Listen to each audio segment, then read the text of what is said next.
तो hello everybody, this is Shivam Dubey and again I welcome you all to the social science 2.0 topic जिस पे हम लोग करने वाले हैं आज के सेशन में डिस्कशन। उस टॉपिक का नाम है सस्टेनेबिलिटी ऑफ डेवलपमेंट, यानी कि इस चैप्टर का सबसे लास्ट टॉपिक है।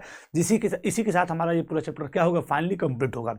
बात करें सस्टेनेबिलिटी ऑफ डेवलपमेंट की, तो उसके पहले हमको पता होना चाहिए कि सस्टेनेबल डेवलपमेंट क्या होता है। अगर हम बात करेंगे सस्टेनेबल डेवलपमेंट की, तो हमको पता है कि अगर हम कोई ऐसा डेवलपमेंट के कार्य करते हैं जिसमें इकोलॉजी और इकोनॉमी दोनों क्या हो, बैलेंस हो, यानी कि इकोलॉजी और इकोनॉमी दोनों को बैलेंस करके अगर हम कोई डेवलपमेंट के कार्य करते हैं तो वो डेवलपमेंट हमारा कहलाता है सस्टेनेबल डेवलपमेंट, सतत विकास।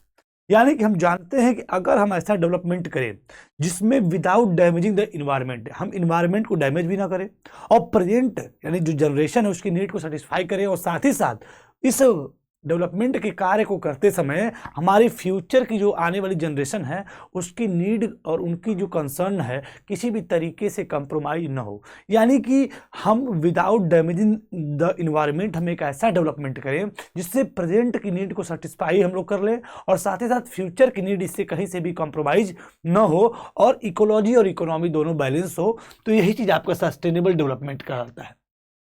तो चैप्टर हमारा था डेवलपमेंट, और डेवलपमेंट को लगातार हम पढ़ रहे थे। अब इस डेवलपमेंट के टॉपिक का जो अंतिम पड़ाव है सस्टेनेबिलिटी ऑफ डेवलपमेंट है।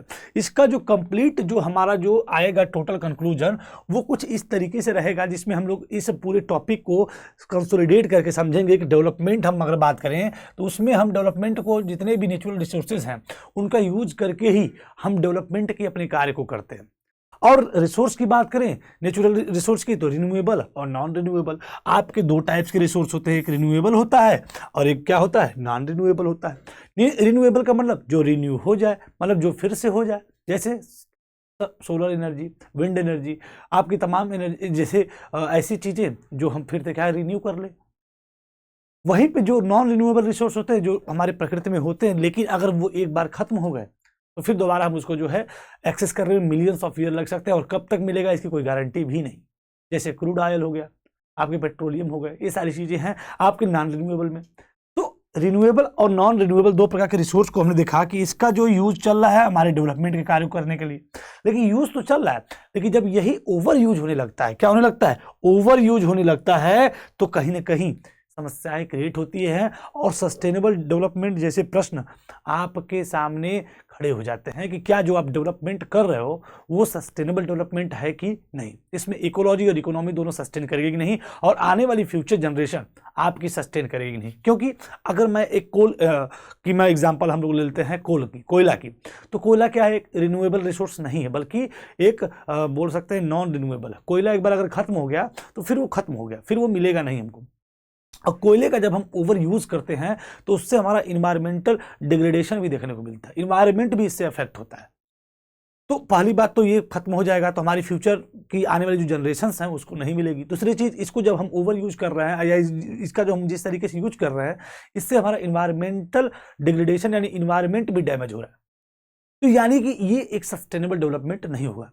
साथ ही साथ जैसे कि हमने देख लिया ground water depletion. Ground water यानी कि जो भू जल की अगर हम बात करेंगे, जो जमीन में जो जल है उसका जो हम ओवर यूज करते हैं, चाहे किसी भी कार्य, चाहे ओवर इरिगेशन हो, चाहे किसी भी तरीके से हम लोग करते हैं, वो कहीं ना कहीं उससे भी डिप्रेशन हो रहा है। पानी का स्तर लगातार क्या हो रहा है, गिर रहा है। तो एक बार अगर वो स्तर गिर गया तो फिर ऊपर उठने में बहुत समय लग जाता है। जैसे एग्जॉशन ऑफ क्रूड ऑयल की बात करें, क्रूड ऑयल वही कच्चा तेल जिसमें पेट्रोलियम, डीजल सारी चीजें आती हैं, तो वो आपका जिस तरीके से एग्जॉशन चल रहा है उससे इन्वायरमेंट में क्या हो रहा है, डिग्रेड हो रहा है, उसमें भी डिप्रेशन देखने को मिलता है। साथ ही साथ खत्म हो गया तो आने वाली फ्यूचर जनरेशन को हमें मिलेगा नहीं। तो हमें डेवलपमेंट को, ऐसे डेवलपमेंट को अडॉप्ट करना चाहिए, और ऐसे डेवलपमेंट के लिए हमें जो है एक्टिव रहना चाहिए, जो पहली बात सस्टेनेबल डेवलपमेंट हो, और दूसरी चीज जिस तरीके से हम यूज कर रहे हैं प्रेजेंट नीड हमारी सेटिस्फाई हो जाए और फ्यूचर जनरेशन भी कहीं से भी उससे अफेक्टेड न हो, उसकी भी नीड कहीं से भी कंप्रोमाइज ना हो।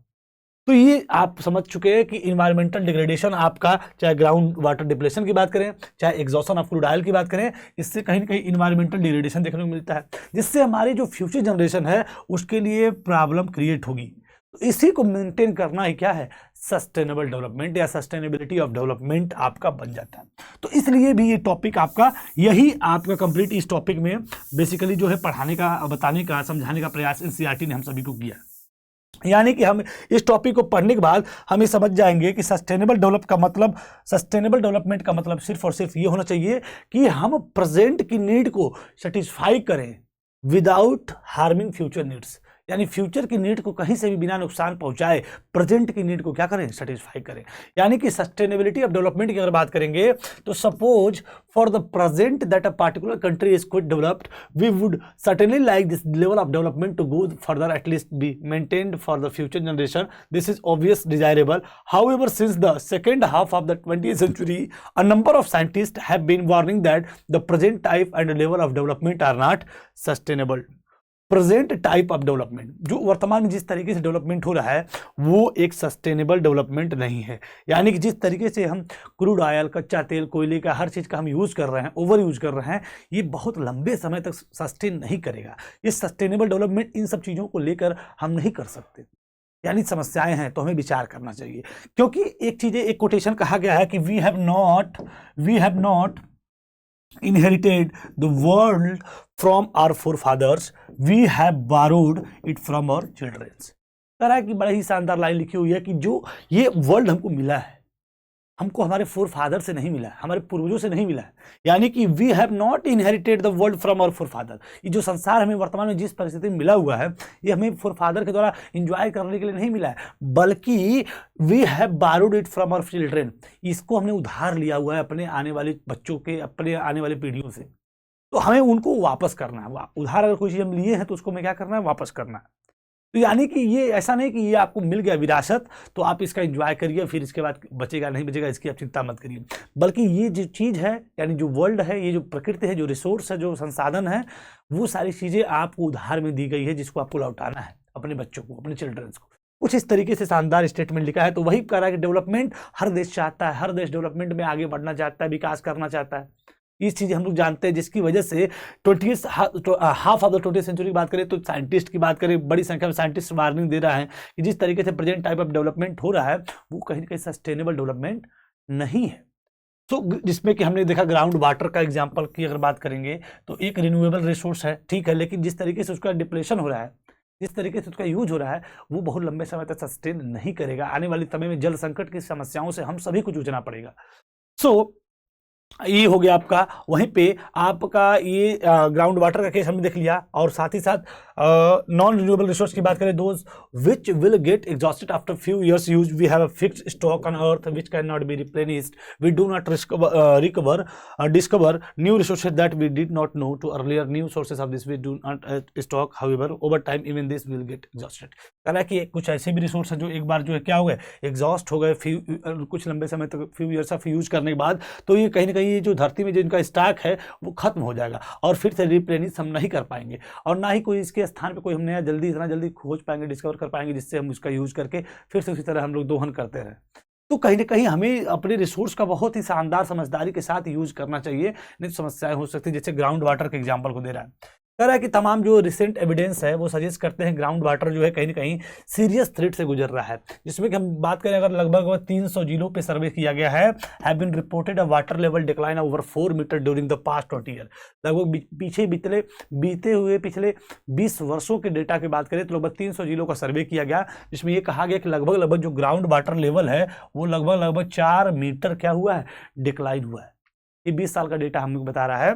और इन अदर 25 ईयर्स की बात करें तो 60% of the country would be doing the same it present way of using this resource continue. अगर जिस तरीके से यूज चल रहा है भारत में अलग अलग क्षेत्रों में, तो अभी तो मान लीजिए 20 साल का डेटा दिखा रहा है कि लगभग 4 मीटर गया है, लेकिन आने वाले अगर 25 साल की बात करें तो लगभग ये 60% तक जो है कहीं ना कहीं जो हमारे देश के लोग हैं, 60% of the total population of country या फिर जगह की बात करें, वो भी इसी तरीके से यूज करना शुरू कर देंगे। तो सोचिए ग्राउंड वाटर लेवल की क्या स्थिति आएगी।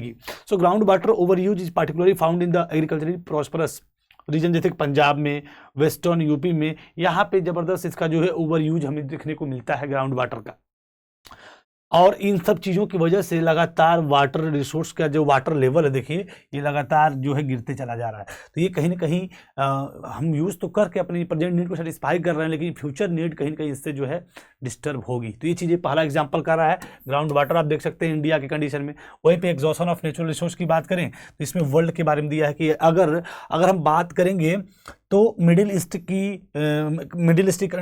कंट्री की बात करें, यूनाइटेड स्टेट ऑफ अमेरिका की बात करें और वर्ल्ड की बात करें तो 2017 के डेटा के अकॉर्डिंग लिखा हुआ कि 1000 बिलियन बैरल, लगभग मिडिल ईस्ट के पास इतने बैरल जो स्टॉक हैं, इसके यूएसए के पास इतने हैं, वर्ल्ड के पास 1732 हैं, 1000 बिलियन बैरल। वहीं पे बात करें अब इसके बाद जो है कितने साल तक ये जो है एग्जिस्ट कर पाएंगे इन रिसोर्स की वजह से, तो मिडिल ईस्ट की बात करें तो 70 साल, यूएसए की बात करें 10 साल, वर्ल्ड की बात करें तो लगभग 47-48 साल तक रिसोर्स इनके पास है, इसके बाद रिसोर्स ये नहीं बचेंगे। तो इसलिए इन सभी रिसोर्स को एग्जॉस्ट होने से हमें बचाना चाहिए और आने वाली फ्यूचर जनरेशन के लिए भी कहीं ना कहीं हमें सोचना चाहिए।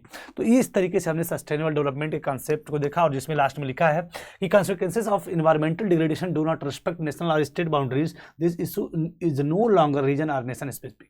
जो इन्वायरमेंटल डिग्रेडेशन होता है या फिर पर्यावरण प्रदूषण होता है या फिर सस्टेनेबल डेवलपमेंट जैसी चीज़ें होती हैं, वो उसकी कोई समय सीमा, उसकी कोई सीमा रेखा नहीं होती है कि नहीं अगर इन्वायरमेंट डिग्रेड हो रहा है सिर्फ अमेरिका का होगा या सिर्फ जो है भारत में अगर होगा तो सिर्फ उत्तर प्रदेश का होगा, बिहार का होगा। पड़ोसी देशों, पड़ोसी राज्यों पर भी इसका प्रभाव कहीं ना कहीं पड़ता है। तो वही चीज़ है कि कहीं ना कहीं ये नेशनल और स्टेट की जो बाउंड्री है उसको रिस्पेक्ट नहीं करता है, ये रीजन और नेशन स्पेसिफिक नहीं होता है। और फ्यूचर की बात करें तो वो लिंक है एक दूसरे से, यानी इसकी वजह से हर विश्व का हर देश आपस में इंटरलिंक है, हर सबको एक साथ मिलके सस्टेनेबल डेवलपमेंट जैसी चीज़ों को आगे प्रमोट करना चाहिए। Sustainability of development is comparatively a new area of knowledge in which scientist, economist, philosophers and other social scientist are working together, जिसमें सभी लोग साथ काम कर रहे हैं। इन जनरल की बात करें, the question of development or progress is perennial at all time. As a member of society and individual we need to ask where we want to go, what we wish to become and what are goals. ये last point लिखा है, बड़ा शानदार। कह रहा है कि सामान्यतः अगर देखा जाए कि जो डेवलपमेंट का जो प्रश्न है और जो प्रोग्रेस और डेवलपमेंट का जो प्रश्न है वो सदाबहार है।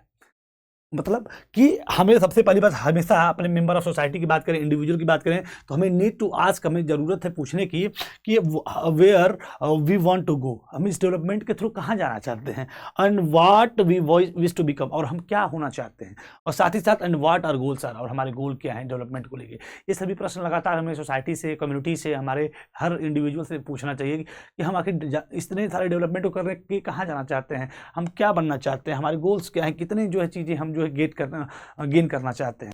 यानी कि डेवलपमेंट की बात करें तो आज भी डेवलपमेंट का जो क्वेश्चन है, जो डिबेट है, आज भी कंटिन्यू है और ये सारी चीज़ें चल रही हैं। और आज इस पूरे सेशन में हमने पढ़ लिया development, use of natural resource की बात करें, 2 प्रकार के रिसोर्स होते हैं जिसका ओवरव्यू होता है, जिसकी वजह से ग्राउंड वाटर जो है depletion, exhaustion of crude oil, जिससे कि एनवायरनमेंट डिग्रेड हो रहा है, जिससे प्रेजेंट नीड थोड़ी मोड़ी सेटिस्फाई तो हो रही है लेकिन फ्यूचर की जनरेशन के लिए प्रॉब्लम क्रिएट होगी और इसको मेंटेन करना ही क्या है, सस्टेनेबल डेवलपमेंट। यानी कि sustainable development is equal to present need without harming the future needs, यानी फ्यूचर नीड को बिना हार्मिंग किए जो डेवलपमेंट करना है वही डेवलपमेंट आपका सस्टेनेबल डेवलपमेंट है। तो आई होप आप इस पूरे चैप्टर को, जिसका नाम था डेवलपमेंट, उसको कंप्लीट एक एक लाइन आपने according to NCERT line by line क्या कर लिया, डिस्कस कर लिया, और हमने पूरे चैप्टर को कंप्लीटली क्या कर लिया, पूरा कर लिया। तो इसी के साथ इस सेशन को हम लोग साइन ऑफ करते हैं। If you like this session that do like and subscribe to this channel. और बात करें अगर अगले सेशन की, तो हम लोग इस चैप्टर का कंप्लीट फुल चैप्टर एक्सप्लेनेशन लेंगे, जिसमें एक बार फिर से पुनः इस चैप्टर के सभी एस्पेक्ट को लाइन बाय लाइन डिस्कस करेंगे। तो इसी के साथ हम आज के सेशन को साइन ऑफ करते हैं। Thank you everyone, thank you.